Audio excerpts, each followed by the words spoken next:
वस्तु नहीं रहती है तब हम दुखी होते हैं, हमारे पास वस्तु नहीं है। वस्तु आ जाती है हम दुखी रहते कि चली ना जाए। इष्ट वियोग अनिष्ट संयोग नाम का एक आर्त ध्यान है। इष्ट वियोग, इष्ट संयोग नाम का ध्यान नहीं कहा। मैं इस पर बड़ी चिंता में पड़ गया। आर्त ध्यान के 4 भेद हैं, इष्ट वियोग, अनिष्ट संयोग, पीड़ा चिंतन और निदान। निदान, पीड़ा चिंतन, निदान आ गया तो मैंने कहा कि अब इष्ट संयोग नाम का आर्त ध्यान क्यों नहीं कहा। गजब की चीज है। सोना आ रहा है, ये कौन सा ध्यान कहूं? आ रहा है, उसे रौद्र ध्यान में ले गए, रौद्र ध्यान में ले गए, परिग्रहानंद। आर्त ध्यान में, क्योंकि आर्त ध्यान आने वाले का तो व्यक्ति आनंद उठा ही नहीं पाता और चिंता हो जाती है। नोट आते ही जेब की तरफ क्यों जा रहा है? चिंता कहीं गिर नहीं जाए, चला नहीं जाए। और दिन रात वो इष्ट वियोग की चिंता में आर्त ध्यान में चला जाता है। और वो आर्त ध्यान उसकी जिंदगी को इतना खतरनाक कर देता है कि वो सोने का आनंद नहीं ले पाता। संतान चाहिए थी, बड़े दुखी थे आप, मेरे यहां कोई संतान नहीं। मैंने तो संतान जिनकी नहीं है उनसे ज्यादा दुखी संतान वालों को देखा है। कोई 24 घंटे टेंशन, अब वो ना खा पाते, ना सो पाते, ना बैठ पाते, ना प्रवचन सुन पाते। अब बच्चा छोटा सा है, अब उसकी चिंता है। इतना छोटा बच्चा है, कहीं गड़बड़ नहीं हो जाए, गिर नहीं जाए, पड़ नहीं जाए, अग्नि नहीं छू ले, कुछ खा नहीं ले। ओ, नहीं होने वाले के पास एक ही चिंता, मेरे यहां बेटा नहीं है। होने वाले की चिंता, जिसके बेटा हो गया उसकी चिंता कितनी है? जन्म से देख लो आप कितनी चिंता है। थोड़ा सा बड़ा हुआ अब चिंता है, टेंशन, स्कूल गया है, वहां क्या होगा, बाजार में गया है, कोई कैटनम नहीं कर ले, अपहरण नहीं करते, क्या पूरे पूरे। नहीं होने वाले को मात्र एक टेंशन है, मेरे संतान नहीं। होने वालों के टेंशन बता दो कितने हैं, कितने टेंशन है। सुख कब है तुम्हें? और जब सुख की बारी आती है तो बेटा तुम्हारे काम का नहीं रहता। जब तक बेटा तुम्हारे काम का है तब तक तुम टेंशन में हो। और जब थोड़ी बहुत चिंता आई कि अब बेटा के लिए मुझे कोई चिंता करने वाला नहीं है, अब मुझे कोई चिंता की जरूरत नहीं, तो बेटा तुम्हारी चिंता करना छोड़ देता है। वो जब चिंता तुम्हारी कर सकता, तुम्हारे कंट्रोल में था, तब तुमने बेटे का आनंद नहीं ले पाए। बेटे का आनंद नहीं ले पाए, चिंता ही चिंता में लिखा दिया। पढ़ाने की चिंता, लिखाने की चिंता, धंधे पाने की चिंता। 20-25 साल तक एक पिता अपने बेटे की 24 घंटे चिंता करता है, किसी ना किसी रूप में। पढ़ने लिखाने कोई भी चिंता होती है, अच्छा बनाने की चिंता, अच्छा बनाने की चिंता, अच्छा खिलाने की चिंता, पिलाने, ये सब चिंताएं हैं। आप बेटे के प्रति निश्चिंत कब होंगे? जैसे बेटा की सर्विस लग जाए, धंधे में लग जाए, शादी ब्याह हो जाए, अब तुम कहते महाराज जी हम में पूर्णतः निश्चिंत हो गए। अब बेटे का आनंद तुम्हें मिलने वाला नहीं है। बेटा अब तुम्हारी चिंता नहीं करेगा। बेटा अब तुम्हारी चिंता नहीं करेगा, क्योंकि अब तुम्हें उसकी चिंता करना नहीं है। तो वो कहता है जब तुम मेरी चिंता नहीं कर सकते हो तो मुझे तुम्हारी जरूरत नहीं है। बड़े होने के बाद बेटा जब पैर पे खड़ा होता है, वो तुम्हारे संबंध में कम सोचता है, अपनी जिंदगी के संबंध में ज्यादा सोचता है। मैंने एक दो उदाहरण दिया था कि तुम्हारे सामने मां और पत्नी का एक का फैसला करना है तुम्हें। दो में से एक रहेगी इस घर में, दोनों में झगड़ा हो गया, दोनों में वाद हो गया, दो में से कोई एक रहेगा, या तो मां रहेगी या पत्नी रहेगी। मैंने पूछा था सबसे, कौन किसके पक्ष? तुम अकेले हो, वे दो है, और दो में से कोई एक का फैसला करना है जिंदगी का। बहुतायत पक्ष किसके पक्ष में जाएगा? अशोक बाबू। बहुतायत। सभी बच्चे लोग बताओ, सबकी जिंदगी में एक घटना है, बहुत बड़ी समस्या है दुनिया की। बेटे भी पूछते हैं, महाराज जी मैं करूं क्या? ये दोनों लड़ते हैं तो मैं अकेला हूं। इधर मम्मी कहती है कुछ बोलो, जोरू का गुलाम। इधर पत्नी कहती है कि जिंदगी भर तेरी मां ही साथ देगी, मां के पास। अब मैं करूं क्या, बता दो। अब मैं इस समस्या को कैसे सुलझाऊं, मुझे तो कुछ पता ही नहीं है। कई बार ऐसे प्रश्न आ जाते। बोलो दुनिया का कितना परसेंटेज में मां के पक्ष में जाएगा, कितना परसेंटेज पत्नी के पक्ष में जाएगा? मां के लिए कितनों ने पत्नियां त्याग दी? आप लोग संसार में रहते हैं, गृहस्थ में रहते हैं, मां के लिए, मां के लिए जिसने जन्म दिया, दूध दिया, जिंदगी दी, जीवन दिया, उसके लिए कितने परसेंट पत्नी का त्याग कर देंगे?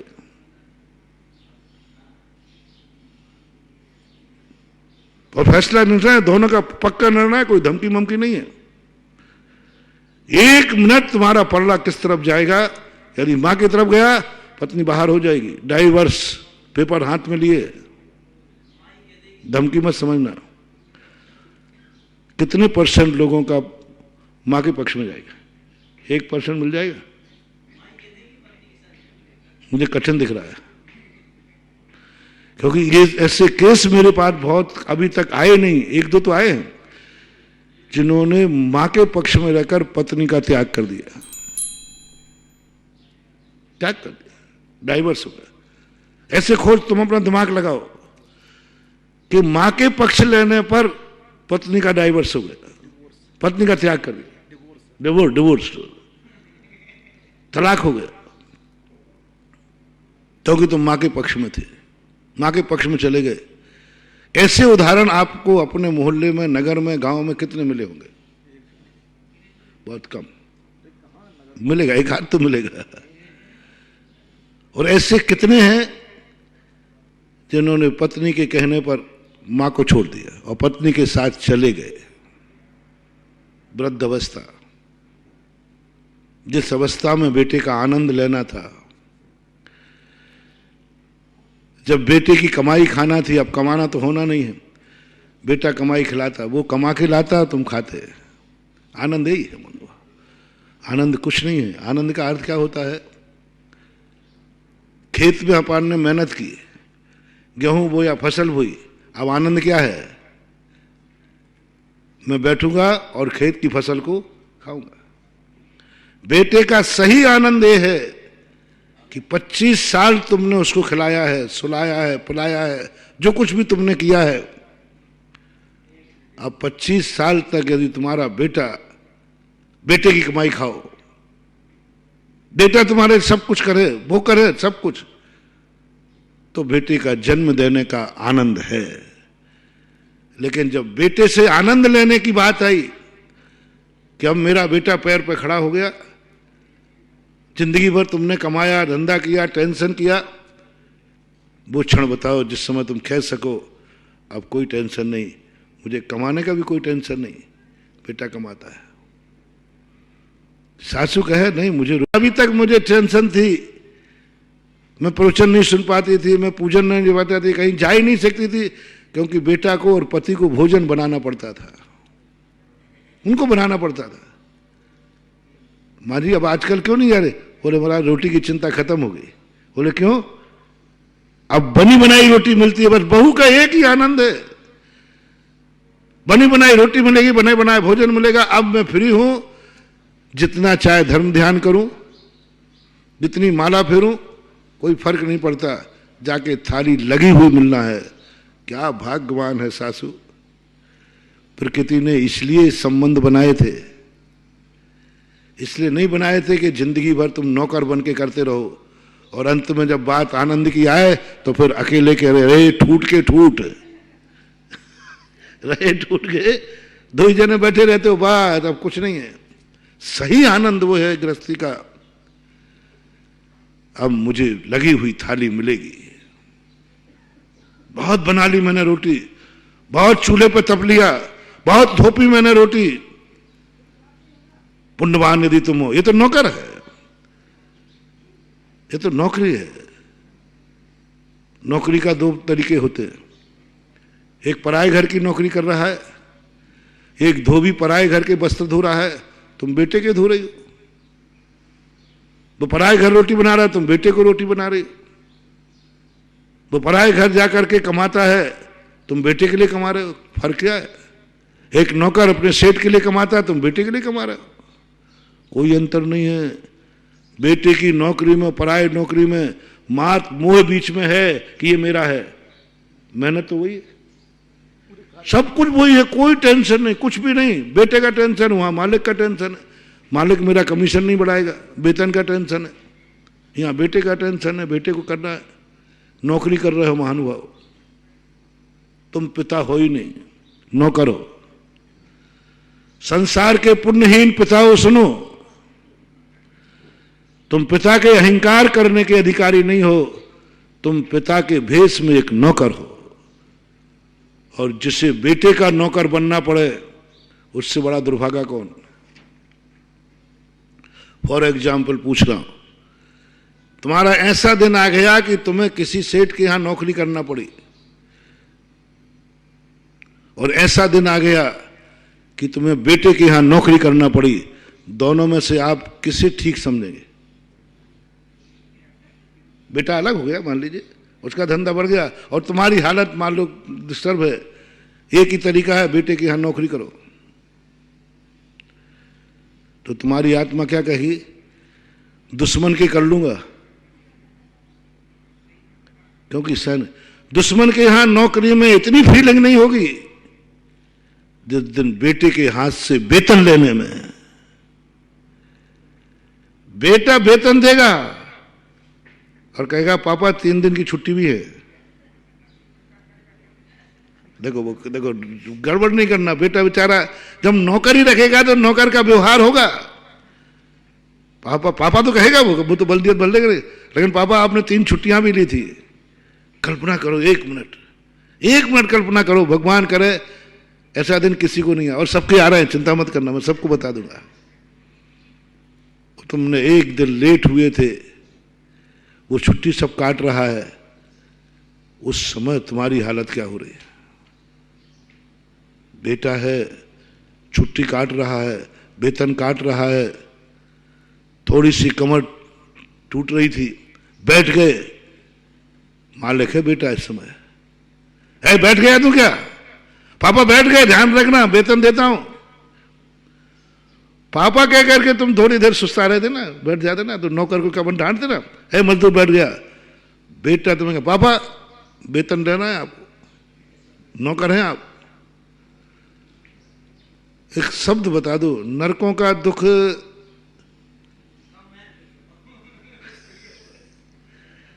मानसिक दुख, शारीरिक पीड़ा उतनी पीड़ा नहीं है। मानसिक दुख बताओ क्या है? मुझे तो नहीं लगता कि नरकों का दुख इससे बड़ा होगा। जब ये शब्द सुनेंगे, एक नरक है, एक और है, नरक में पटक दो मुझे।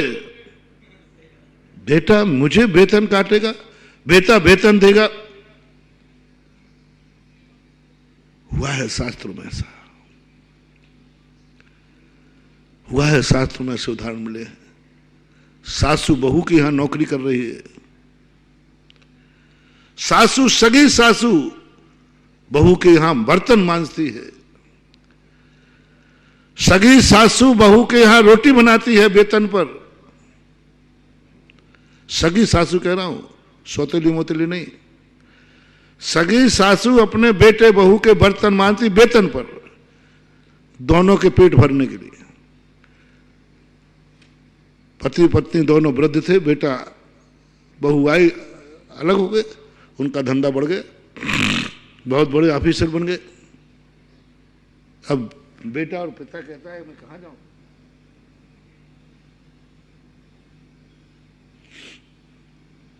इतना भाग्यहीन कि उन दोनों को कोई नौकरी भी नहीं दे रहा है। अंत में बेटे बहू के पास पहुंचे, बेटे बहू ने कहा ये पोछा लगाना पड़ेगा, जो जो काम नौकरानी से करते हैं किए। ऐसा दिन जब जिंदगी में आ जाए, कल्पना करो,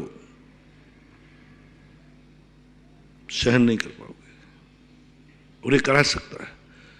और यही स्थिति में तुम्हें बता रहा हूं कि तुमने 25 साल तक बेटे के साथ जो कुछ किया, पिता मत मानना तुम अपने आप को, नौकर मानना। नौकरी की है, पूर्व भाव का कर्जा चुकाया है, थोड़ा स्टैंडर्ड का कर्जा चुक गया। सेवा किसी भी प्रकार करो, वो चुक गया, किसी ना किसी रूप में था वो।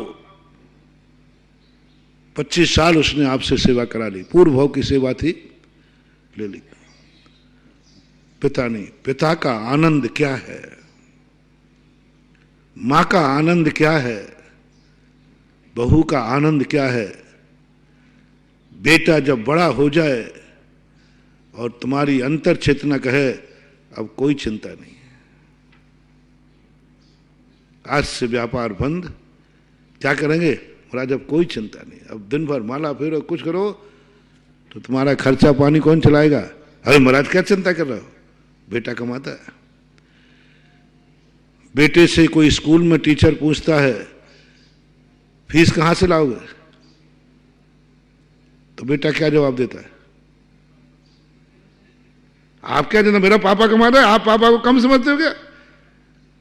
अरे हमारे पापा की पेंशन को भी रिटायर बनी हो गया, लेकिन उनकी पेंशन भी झट से बोल देगा तुरंत। आप पूछना, मैं पूछता रहता हूं बेटों से, छोटे बच्चों से मुझे बड़ा ज्ञान मिलता है। वो फट से बोलते बेटा फीस कहां से लाओगे, एक कपड़ा गंदा हो जाएगा तो कहां से लाओगे, एक चीज टूट जाएगी तो कहां से लाओगे। तो एक जयेश मेरा कमंडल पकड़ रहा था, तो मैंने कहा बेटा कमंडल टूट जाएगा तो क्या, 1 मिनट महाराज जी टूट जाएगा, टूट जाएगा तो मैंने फिर क्या करूंगा, मेरे पापा नया लाके देंगे। और मैंने कहा गजब रे पापा का अहंकार,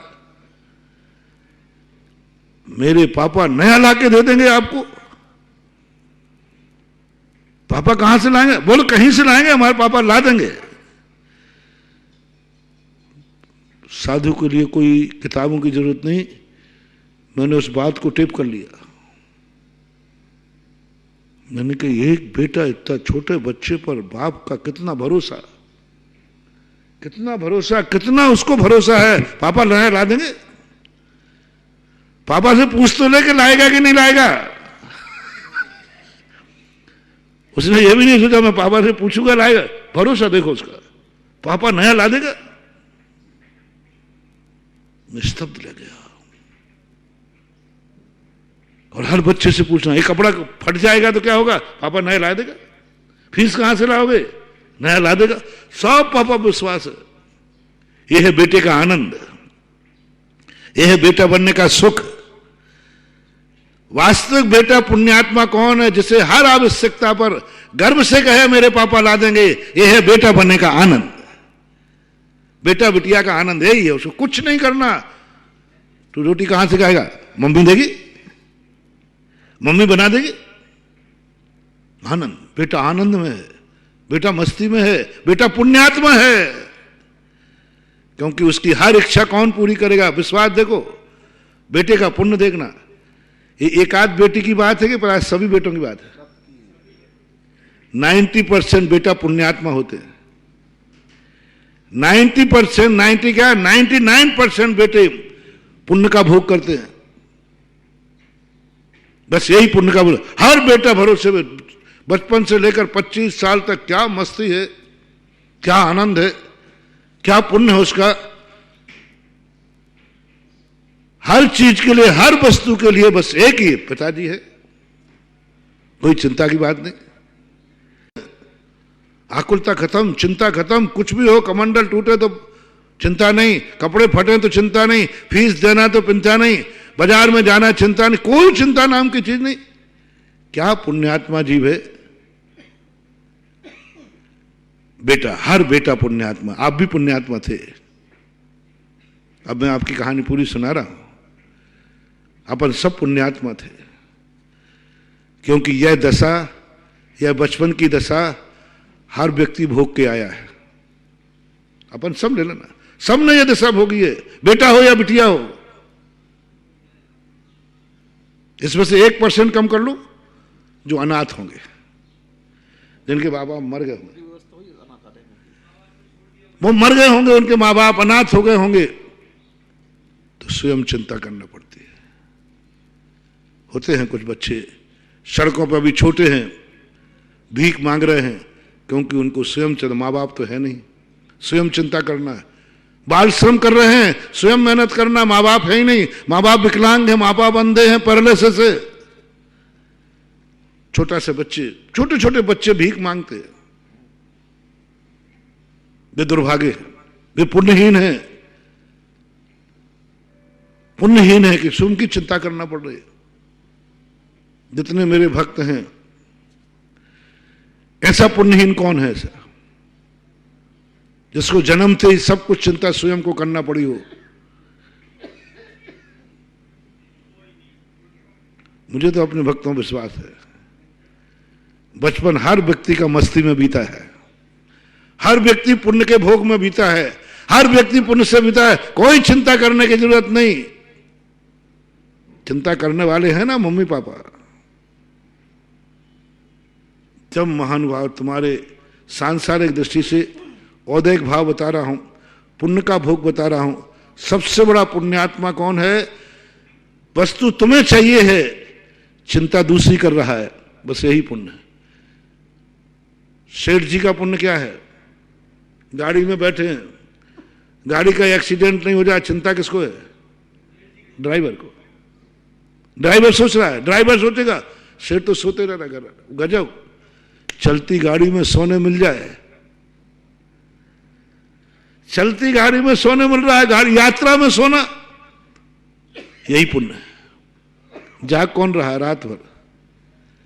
सेठ जी की यात्रा हो रही है और वे घर रात लेके सो रहे हैं, यही पुण्य है। जाग कौन रहा है? ड्राइवर। यही नौकरी है। दूसरों के लिए जागना पड़े तो यह पाप का उदय है, और हमारी यात्रा पे हम सोते रहें और गाड़ी चलती रहे, यही पुण्य है। औदैहिक भाव कह रहा हूं, पुण्य का औदैहिक भाव। पाप का औदैहिक भाव तो तुमने बहुत सुना। पाप के उदय में तो आपने बहुत सुना कि पाप का उदय क्या, जब तुम रो रहे हो, दुखी हो रहे हो, परेशान है। पुण्य का उदय क्या? दूसरों के लिए तुम चिंता कर रहे हो, तुम्हारा पाप का उदय है। और स्वयं अपने आप की क्रियाओं में स्वयं को चिंता नहीं, दूसरा चिंता कर रहा है, पुण्य का उदय है। राष्ट्रपति, प्रधानमंत्री, इनको कोई गोली ना मार दे, कौन चिंता कर रहा है? बॉडीगार्ड। और स्वयं, स्वयं को कोई चिंता नहीं, सब बॉडीगार्ड चिंता कर रहे हैं।